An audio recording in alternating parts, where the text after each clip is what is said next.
My mission right now is to take this spool valve that goes inside this power steering unit. I guess it fits a, I don't know, 55 or 58 Chevy. I think a 55 Chevy maybe. And it valves the power steering fluid back and forth in the cylinder, I guess. The spool valve goes back and forth in here, which controls the valves between these ports, allows fluid to go either in or out of these ports from the power steering pump and work it gives you a little assist on the steering, kind of like takes the place of a tie rod and pushes one way or the other. And the problem with it is, I guess, at this end here seems to be leaking a little bit. There's a cup that goes on the end of here, and the fit is very close. I've measured it, and I'd say there's only about, maybe a 1,000th clearance in there. So it fits pretty tightly, this spool valve. There's no rubber seals that run on it, just a cup on the very end here to keep any leakage from coming out this end, and that seems to be the problem. And there's some roughness in there, maybe a pit or something.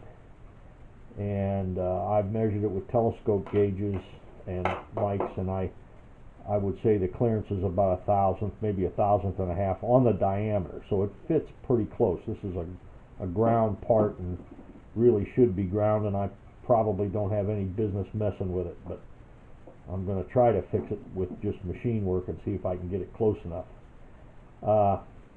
In order to hold this part, which the problem was, how do you hold something like that? The only way I could figure to start with would be to put a face plate on the lathe and put 2 bolts in here, then tap it around, indicate it straight. That would put it square with this face. However, of course, I don't know that these flanges could be bent a little bit. I don't know, it's cast iron. It's probably not likely to bend much, but I'm inclining maybe now to hold it by this bore, since I don't have to do any machine work in there. And I'm going to do that with an expanding mandrel, being this thing, which is just a piece of steel. Put 4 saw cuts in there. Obviously they're not very straight, just with a bandsaw cut it. The hole in the center was drilled in there and then tapped, in this case with like a 3/8 fine thread, and I put a set screw in there. The tap, you don't run the tap all the way down. You don't want a bottoming tap. You just want it to go in there part way, and the taper on the tap will not cut those threads quite deep enough, and when you put this set screw in there, it's going to spread this out, and that's how you're going to expand on to grab this. Now I made several of these, and I keep them laying around, which I can turn. I think my light went out. Here we go. I can just turn one of these up anytime I want it for whatever size I want, but I keep them because you can always turn it smaller for a job that's you need to have made smaller. This one's apparently turned a ring here. You see a step. So one time it turned a ring, and down here it turned something which apparently didn't hold tight enough because somebody's roughed this up on here. I don't know what I was doing with it, but anyways, I'm going to turn this enough to get this to fit precisely in there, then put the set screw in, which will expand it, and it'll hold this square with this piece. Now if I put this in the chuck and don't take it out of the chuck, it'll stay absolutely square with my lathe over there. And that's what I'm going to try to do anyways, in case anybody wants to know how expanding mandrel works. And I'm not sure if maybe just polishing this up I'll get it good enough, but if not, I might have to bore this out and put a brass sleeve in there and Loctite it in. So right now I'm not sure exactly how I'm going to fix it, but that's the plan, and that's a project I'm working on. I think the first thing I'll do is I'll put a little Scotch-Brite on here. There's some shadows in this. This is heat treated and ground, and it's a pretty good piece of steel, but it's got some shadows, probably from wear since 1955. So I'll just polish that a little bit. But after that, it'll be putting this in and turning it to a size that will locate on here so that I can hold it to turn this far into the bore. But it should run dead nuts if I turn this in the lathe to the size I need, and then put the set screw in to expand it.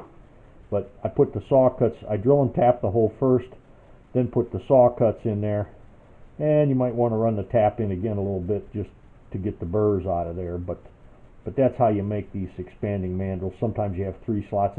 This I made 4 because a bandsaw just cuts right through there, and that's the easiest way, is to put 4 slots in it. But you could put 6, or whatever number you want. And I just eyeball them. It's not anything too precise.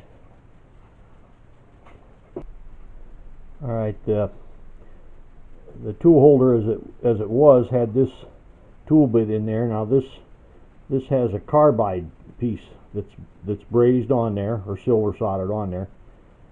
This is carbide on the end, and carbide really doesn't cut metal, it just pushes it out of the way.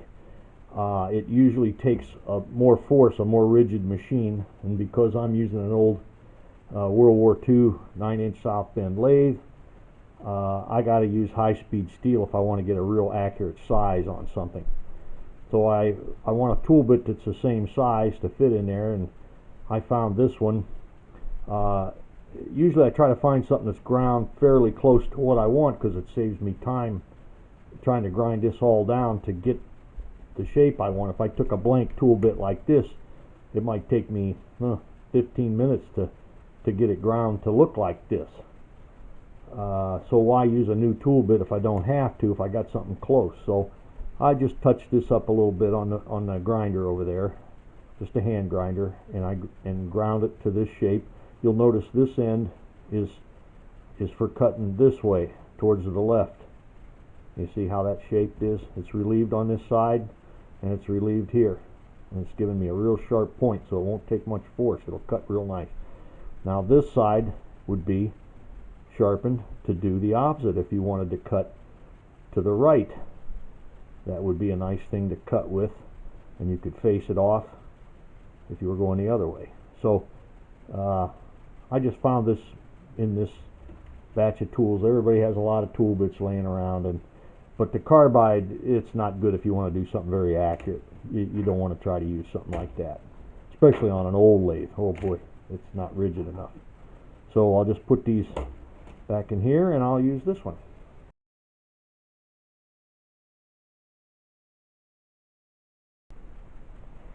Now as I'm ready to machine, I tighten this belt, and I lubricate the lathe.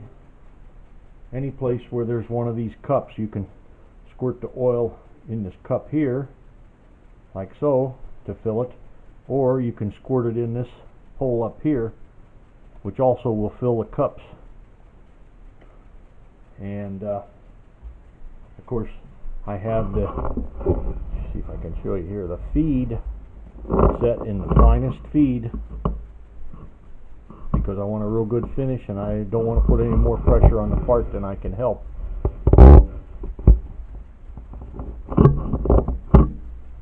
Now I have the set screw in there in this expanding mandrel, just lightly in there, so that these things don't want to change, just to give them a little bit of support while I'm cutting it.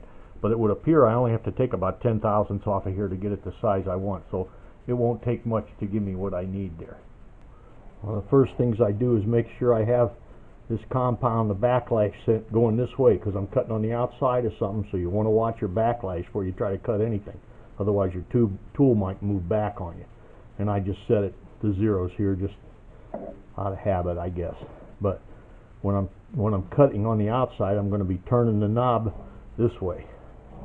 Also, when I engage a feed, this device here is not for the feed on this apron. This is the half nut lever. It's used for chasing threads. You don't use it for anything else. It's only for chasing threads. This is the clutch. This is what you twist to tighten to start the carriage feed when you want to feed. Also, this will give you a much coarser feed anyways. It's just 2 nuts that grab on the lead screw when you move that lever, and you don't want that. You want this feed here. You choose which one you're going to use, whether you're using cross feed or the apron with this lever here. But make sure you don't ever use this just for general cutting or feeding. Okay, I gotta make this 990 to fit that thing. And you notice it's a fine feed, and I just tighten this clutch down here. And you can see I'm getting a real nice fine cut on there. As long as I don't take this mandrel out of the chuck, it'll be dead nuts true. And it should grab the bore of that thing real good that way. Sometimes you have to make a tool in order to machine something. You don't ever want to keep fooling around trying to figure out how am I going to hold this in a 4-jaw chuck or something. Sometimes you have to make something first to be able to hold something to machine it. And it didn't take too long to make this, but it guarantees that it's going to run real true, and that's what I wanted on here. So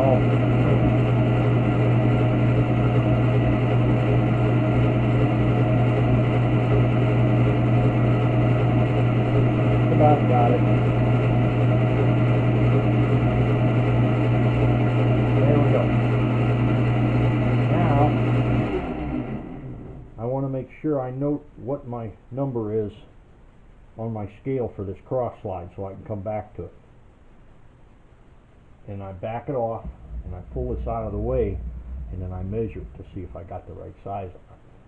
Because even though you think you got it, you got to kind of sneak up on things sometimes, because things can move, and this is an old lathe, it's not real accurate, and I would say that's pretty good. That's about what I want right there. So it should expand out and hold this thing. Now what this is going to do is it should grab on that diameter right there. So I'm going to slip that on there, make sure there's no chips or anything in there. You see how that goes in there. Then I'm going to put an Allen wrench on that little set screw in there, if I can hit it. Hope I can.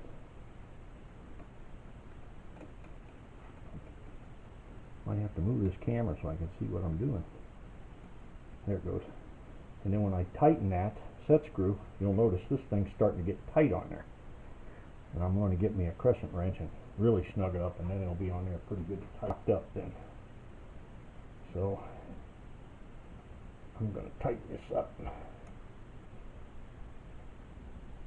And that feels pretty good.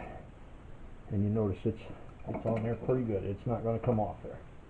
And it's going to be square with the axis of the machine. So I don't have to indicate anything, and this should run real true.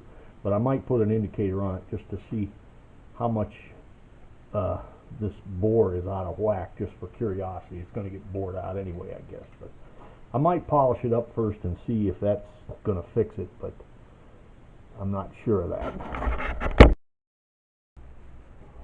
Okay, now I've just put a little Scotch-Brite in there is all I've done, just to get the dirt and stuff out. And I'll turn this on, and you can see how the end of that looks there. It looks a little funny. I don't know why, but I'm going to indicate this in here to see if that's running true or not, or whether it's out of round or what the problem is. But it looks like maybe I'm going to have to bore that out and put a little sleeve in there, and that might fix the problem. I don't know.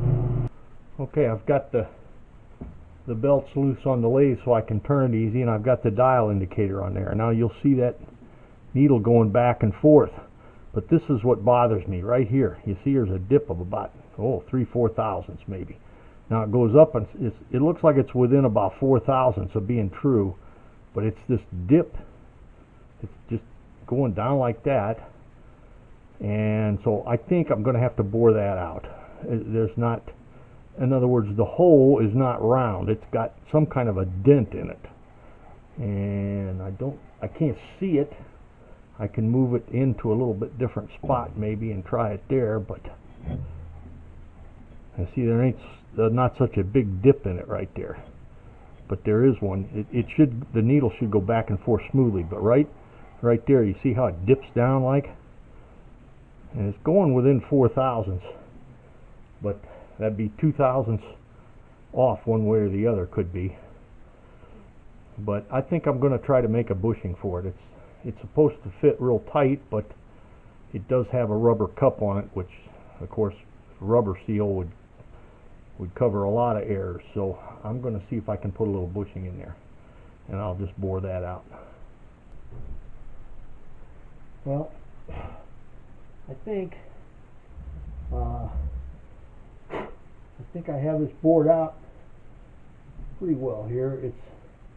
If I go any bigger, I'm going to start cutting on this area here where there's a little metal cap has to press in there, and it's all out of whack. Somebody went in there with a tool or something at one time, and I'm not sure what they were trying to do. I'm pretty sure it wasn't like that from the factory, but they went in there and they did something, and it's not concentric. It's all out of whack.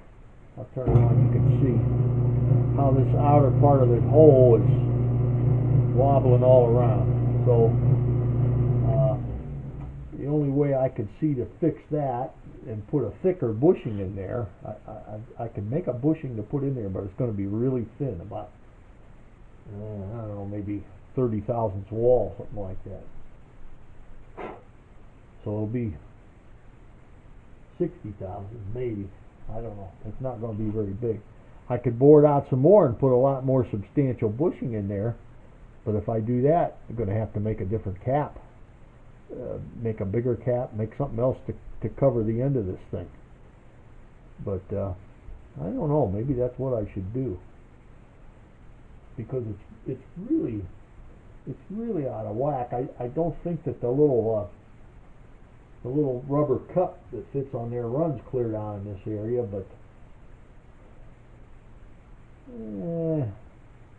maybe I'll take a little more out of there. Take at least another 10. If you take 10 on a side, why then you're...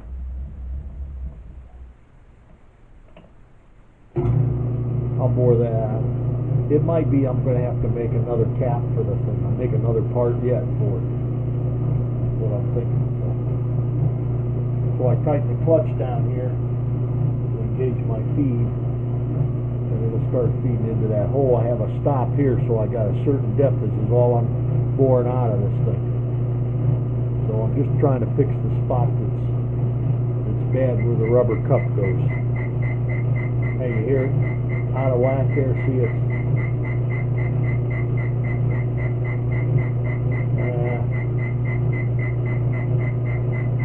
I think I'm just going to make a new cap for it. It's about the only thing I can do. I'll take another 10. That'd be 20 thousandths more. That would give me a much better wall on the bushing that goes in there. It won't be so darn paper thin. I don't know how much pressure a power steering runs under, but I'd say it might be 400, 500 psi. I don't know. I wouldn't think it'd be too awful high, but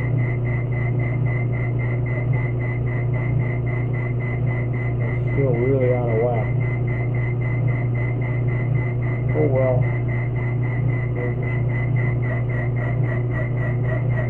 I guess I'll just keep boring until I get it cleaned up, the whole length of the thing, and then at least I'm sure that cup will have something smooth to run on. After talking to the fella that gave me this job, we've decided that we're going to maybe make a different cap to go on the end of here, because this was so out of whack, whatever. And he told me that there's been 2 other people fooling with this thing. So we really don't know what it was originally, and I kind of think somebody got in there and monkeyed that up, because I'm sure it didn't come from the factory that way. So this is what I got now. I can put a fairly substantial bushing in there. I'll make one out of brass, and I put this little step in here that I bored, and that's where we can Loctite in a cap or whatever. I might have to make something to put on there, but he okayed that'd be all right. So what was on there originally is gone, and there's just a step in here that measures about 970 in diameter, and we'll just put a cap on that. I suppose I could make it so it would be a 1-inch plug fit on there, but maybe I should do that. Wouldn't be that hard to do it. Just make it an even inch. Probably be pretty easy to find something that fit an inch, but anyways, that's what we're going to do to fix it.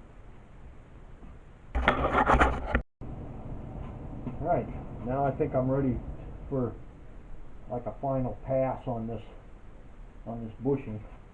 Cutting the OD first, and then for final sizing I'll put the boring bar in to bore the center part.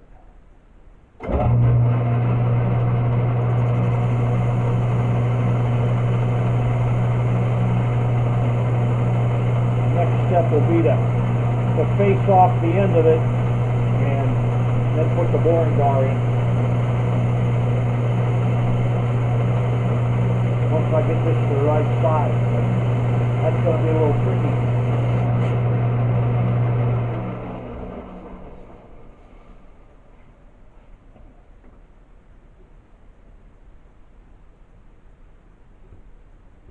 Okay, still got a little more to go. Also, I'll use a polishing cloth to break any burrs or sharp edges on there too, so it's nicely rounded off and should slide in the bore real nice. But I don't like to take too heavy a cut for the final cut because it might get a little harder to hold side. I'm ready to take my first pass. I usually take a sort of a cleanup pass just so I can measure that bore. Send that boring bar in there.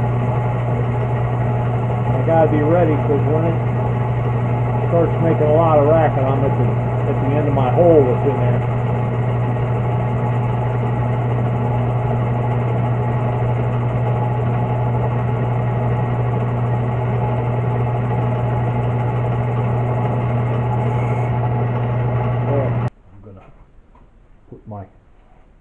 This is what they call a telescope gauge in there, and you just put it inside the hole and you loosen this, and then you tighten it up just a little bit so it's snug and it won't move, and then you just rock it through the hole and it'll automatically go to center because the ends of it are rounded off. The same size as this piece, which is the spool valve that goes in there, but you can see it won't go in there yet. So I'm going to try taking another 7/1000 off. Now, 7/1000 on the diameter would be 3.5 on the radius, and that's the way these old lathes work. Like I say, they're not that accurate. To them, back in the days when this was made, 5/1000 was really close. Try now. Now watch my stop. And like I say, you can use a little bit of abrasive cloth to cover up a multiple of sins. You can get a better finish. You can size it a little closer. You know, 1/1000 of an inch can be removed with the paper or polishing cloth like that. Oh, it only takes you a minute or so to do that. That's good. Real close. Like I say, that's it. So now I back this up, move it out, but I'll be able to put it back where I had it. In theory, if I put that in there, it should fit in there, which it does. Only 1/1000th clearance, so that's pretty good. Close enough anyways. And I can polish it a little bit too, which I will. So the bushing's pretty much done now. All I have to do is put a parting tool on there and cut it to length, but when I do go to cut it off, I'm going to use some polishing cloth, and I'll kind of smooth off these sharp corners here where there's a little bit of a burr on there, and there will be where that cutoff tool goes in there too, but I'll be able to get it just the length I want with a parting tool. I'll go in and do that. What I've done is I've scaled from the edge of this parting tool the length I want of 600 thousandths, or slightly less than that, about 25 thousandths less than that, where I'm going to part this off. And with brass, normally something like this, you'd part it, you'd have the lathe turning real slow, but with brass you don't need to do that. And I'll take and use something like this. This is just an Allen wrench laying here. I'll put that in. That's so I don't drop the thing and have it fall down in there. But I'm not going to try to cut it all the way off at first. I want to use that paper on it, like I was telling you, polish it a little bit. So I'm going to start this going and just feed it by hand. And I've got the backlash on my compound, set the right direction so nothing moves on me. What I'm going to do is just go in there and start feeding it a little bit, see? So I'm not going to go all the way through with it. Try not to anyway, because I want to polish that off. I'm going to turn off this speed because those gears make a lot of racket. And I'll take this and I'm going to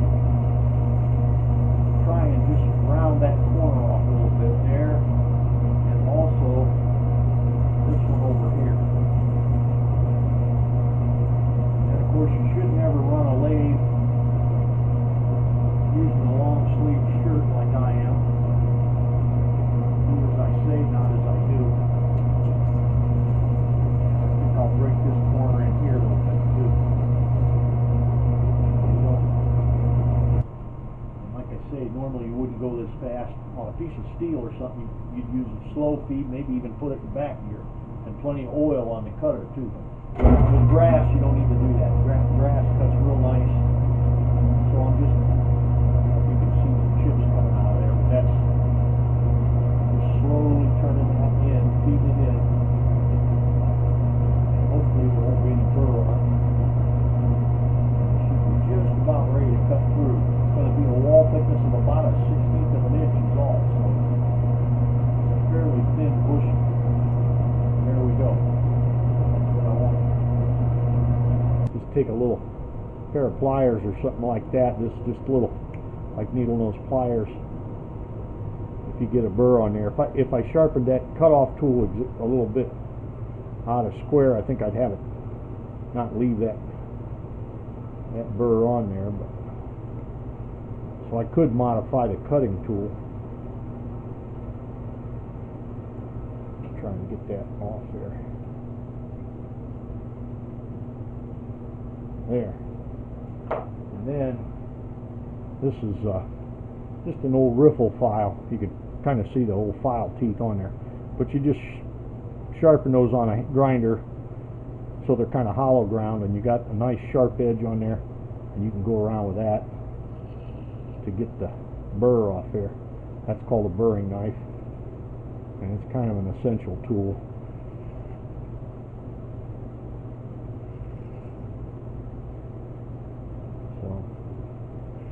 Get it all off there, that thing would be nice on there. It feels pretty good. Don't feel any burr now. But it's really a close fit. And that has to go on there, see? Seems like it's a little tight in the center. There might be some chips in there. But it's really, really close. So it won't take much, but just a touch with a polishing cloth to get that just exactly right. Next step, of course, will be to take this and drop that down inside that hole. Probably some chips in there too. And a little bit of Loctite on it, and that should do the trick, see? That's going to be our bushing. And when it's together, it should look like so. That's what I don't put it in there too far, or I might not be able to get it out. I've used acetone on a paper towel, and I've thoroughly cleaned this to make sure there's no oil or grease on there. And also I've cleaned my bushing and my hands so they're nice and clean. Oil really doesn't stop Loctite from working. It's kind of a, I'll say I wouldn't say it's glass, it's plastic, I suppose, of some sort, but it expands in there and holds by filling in the gap between these little, there's always little microscopic grooves where you machine something, and it's a mechanical interference fit. Usually it's tighter than a press fit. A press won't give you as tight a fit as Loctite.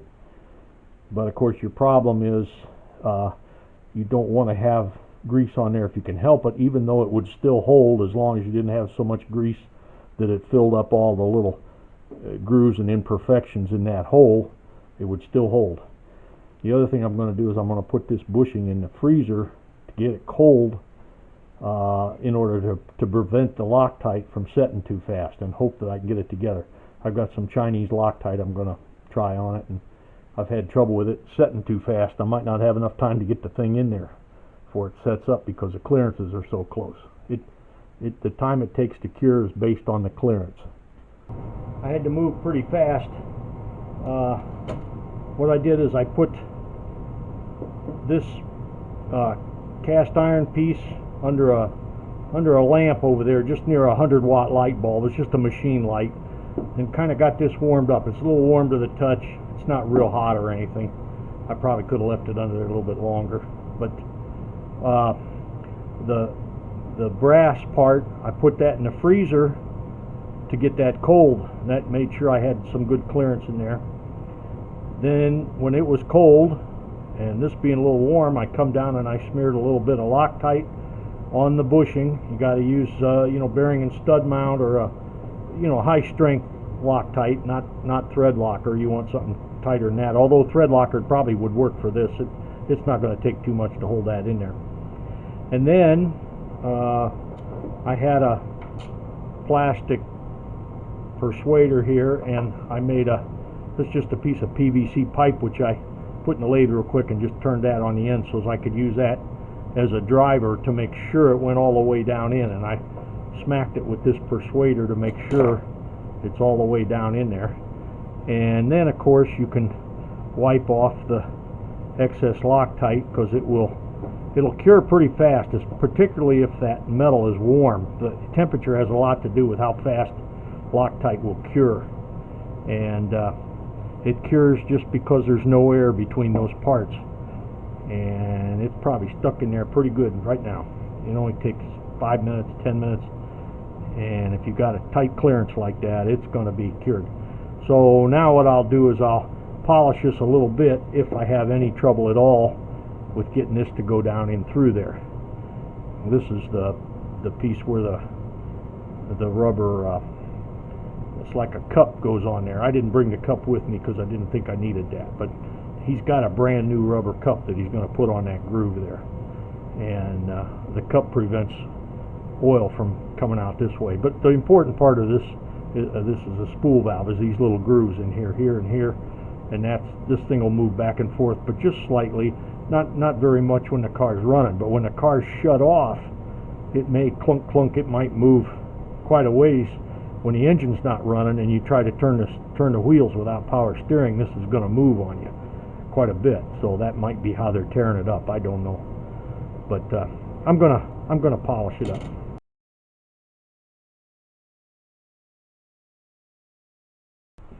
That's it. There's the cap. I'll put a little clearance in there in case there's something has to come out of there, maybe hold it. But there's the spool valve in there. The cap is supposed to be put on with Loctite, and the original one kind of pressed in there, but I think Loctite or maybe epoxy would hold it in there pretty good. I didn't want to make it a press fit because it might be hard to get off, but